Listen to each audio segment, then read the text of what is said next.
আপনি কি জানেন এই সূর্য প্রতিদিন সন্ধ্যার পর আল্লাহ তাআলার আরশের নিচে সিজদায় পড়ে।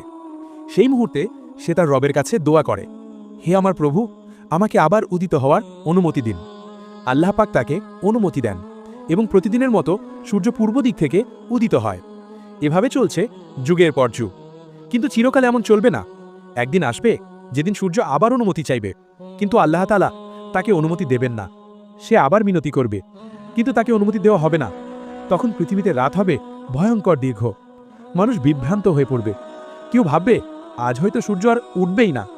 আল্লাহর কুদরত, হঠাৎ আল্লাহ পাক আদেশ দেবেন, আজ তুমি পশ্চিম দিক থেকে উদিত হও। তখন সূর্য পশ্চিম দিক থেকে উঠবে। মানুষ হতবাক হয়ে যাবে। চারিদিকে ভয় আর কান্নার শব্দ ছড়িয়ে পড়বে।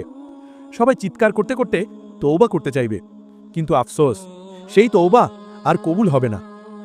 কারণ সূর্য পশ্চিম দিক থেকে ওঠার সাথে সাথেই আল্লাহ তাআলা তওবার দরজা চিরতরে বন্ধ করে দেবেন। প্রিয় দর্শক, আমরা তো গুনাহগার মানুষ। তওবার দরজা বন্ধ হয়ে গেলে আর কোনো উপায় থাকবে না।